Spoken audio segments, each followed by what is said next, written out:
So we're looking about a facilitative approach.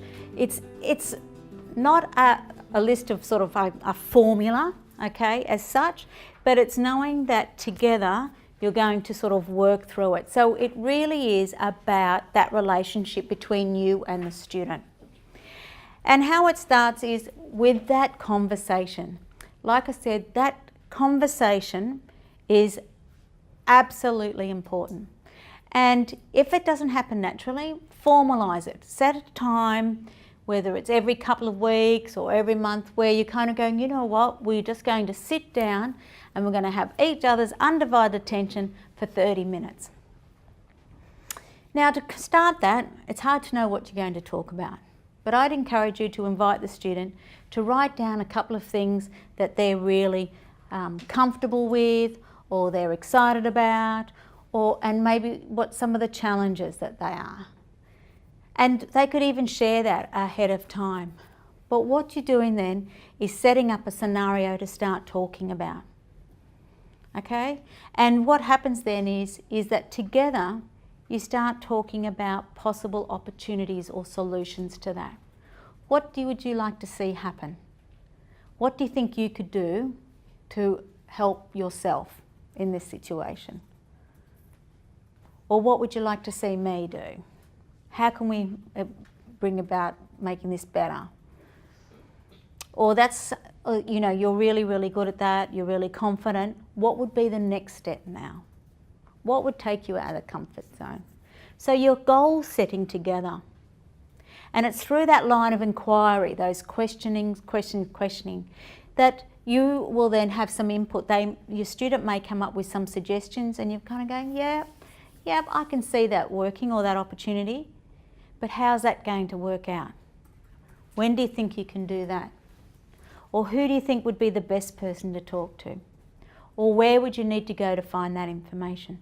So there may be some time where you have to direct or redirect.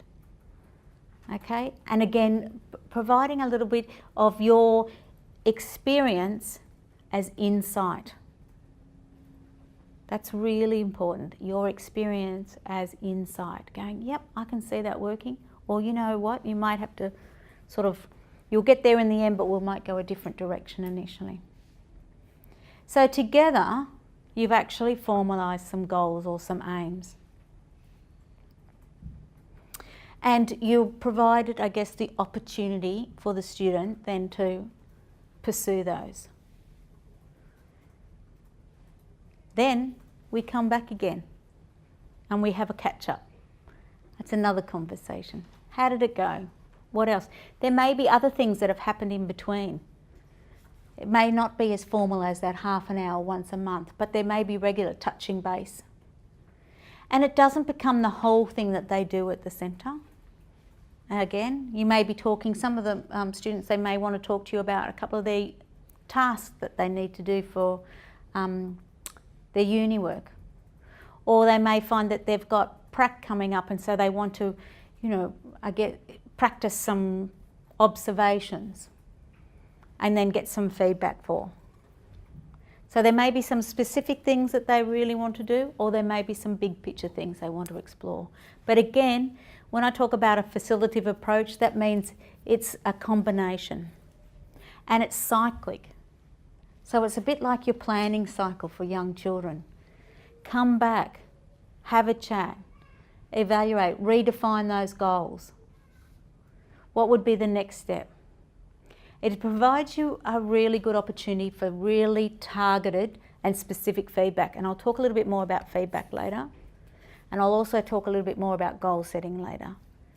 But it really lends itself to really quite specific feedback and goal setting. So that mentoring conversation I keep talking about, really, really, really important. And it will need, I guess, you to consider all your reflective skills and tools that you've got in your capacity, okay? And actually it's a really good opportunity to practice that with your student. But this is what we're setting up for practitioners. That's what we really appreciate students being involved in as a developing student teacher.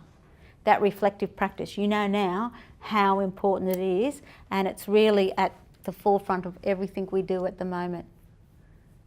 So really, it's about how you can support your student. It refers to protege here, which is quite formal, but how you can inform and support your student. So very early on, or at different periods through that 4-year program, can be longer for some students starting part-time, they may be with you a bit longer, to revisit every now and then and actually regroup and take stock about where they're up to and what they're aiming to be and do. And are they making the most of what the PPP opportunity can present? Because sometimes we just get comfortable, okay? We go in, we be and do, it becomes second nature, we tick the boxes. It's nothing really earth-shattering sometimes, but we're pretty happy, we're satisfied. The end of the day, weeks keep ticking over, okay? And that's when we start to lose the opportunity or that desire, the same motivation and that same development. We miss that opportunity. That's the other thing too, is that we really, as a team in early years, we really think about too with our academic program. I mean, it's not enough to just go, here's a whole heap of information about being an early childhood teacher. Here we go, you've got to know this, and this. Because I can guarantee that within a year, already some of that information is either outdated or redundant, or really they learnt enough of it to pass the subject at the time but have no recollection of it. That's a bit like my university career. So really we're wanting to really develop capacity in students, the ability, okay? Even the design, the motivation then to continue learning. But really the most important thing is that capacity.